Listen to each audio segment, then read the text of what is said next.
আসসালামু আলাইকুম। আমি এসেছি পাউরা পুনমচাঁদ ভুতুরিয়া কলেজ থেকে এবং আমার নাম তাসমিয়া জাহান সুফা। আমাদের প্রজেক্টের নাম পরিকল্পিত পরিবেশ বান্ধব নগরী। পরিকল্পনা অনুযায়ী আমরা ফ্যাক্টরি এবং ইন্ডাস্ট্রিগুলো সব একদিকে রেখেছি।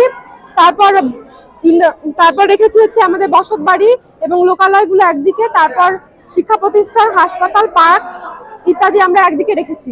তো আমরা সবাই জানি যে ইন্ডাস্ট্রি থেকে প্রচুর পরিমাণে দূষিত বায়ু, তারপর দূষিত পানি, এগুলো আমরা নদী নালা আবার বাতাসে পরিবেশে ছেড়ে দিই। এইটা যদি আমরা না করি, সেজন্য আমরা এখানে একটি এফজিডি প্ল্যান্ট স্থাপন করেছি। এই ইন্ডাস্ট্রি থেকে দূষিত বায়ুগুলো আমরা এই পাইপের মধ্যে দিয়ে এফজিডি প্ল্যান্টের মধ্যে নিয়ে এসেছি এবং এফজিডি প্ল্যান্টে পূর্ব থেকে উপস্থিত থাকে ক্যালসিয়াম কার্বনেট এবং ক্যালসিয়াম অক্সাইড। এই দূষিত বায়ু যখন এই ক্যালসিয়াম কার্বনেট এবং ক্যালসিয়াম অক্সাইডের উপস্থিতিতে এসে বিক্রিয়া করে, যেমন sulphur die oxide, nitrogen die oxide এবং অন্যান্য আরো দূষিত অম্লীয়ধর্মী গ্যাস, এগুলোর সাথে বিক্রিয়া করে বিভিন্ন ধরনের লবণ তৈরি করে। এই লবণগুলো আবার আমরা অদক্ষেপ হিসেবে এই কার্বন অ্যাবজর্বারের মধ্যে থাকে। এই লবণগুলোকে আমরা পরবর্তীতে বিভিন্ন সার, যেমন জিপসাম, ক্যালসিয়াম সালফেট, 2 অণু পানি জিপসাম সার হিসেবে আমরা আমাদের ফসলি জমিতে ব্যবহার করতে পারি। তারপর আমরা এখানে ব্যবহার করেছি বায়োগ্যাস প্ল্যান্ট। এই বায়োগ্যাস প্ল্যান্টে আমাদের যে গবাদি পশু আছে, এগুলোর বিষ্ঠা, মল, এগুলো ব্যবহার করে এবং আমাদের যে বসত বাড়িতে যে উচ্ছিষ্ট খাবারগুলো থাকে সেগুলো ব্যবহার করে আমরা এই বায়োগ্যাস প্ল্যান্টে গ্যাস উৎপাদন করছি। সেই গ্যাস ব্যবহার করে, গ্যাসটা হচ্ছে মিথেন গ্যাস।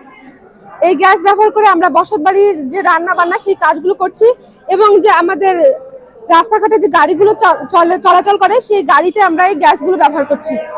দেন আমরা এখন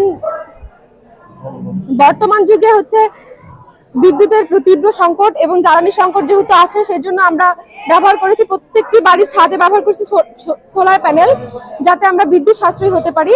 ফলে বিদ্যুৎ সাশ্রয়ের ফলে আমরা এখানে বিদ্যুৎ সাশ্রয়ের ফলে আমাদের বিদ্যুৎ যে উপাদান দ্বারা তৈরি হচ্ছে জ্বালানি, প্রাকৃতিক সম্পদ, প্রাকৃতিক গ্যাস এবং হচ্ছে তেল, সেগুলো সাশ্রয় করতে পারছি। ফলে আমাদের অর্থনীতির উপর একটা বিরূপ প্রভাব থেকে আমরা মুক্তি পাচ্ছি।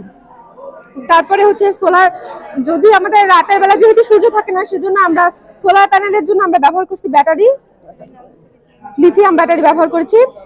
এই লিথিয়াম ব্যাটারি সবচেয়ে লেটেস্ট একটি ব্যাটারি এবং এটা পরিবেশের উপর কম প্রভাব ফেলে, বিরূপ প্রভাব কম থাকে তার। এখানে হচ্ছে ইটিপি প্ল্যান্ট আমরা স্থাপন করছি। এর কারণে হচ্ছে পানি দূষণও আমরা প্রতিরোধ করতে পারছি। এই যে কলকারখানা থেকে যে দূষিত বায়ু, যেটা দূষিত পানি যেটা নদীতে যাচ্ছে, সেটা আমরা দূষণ মুক্ত করতে পারছি।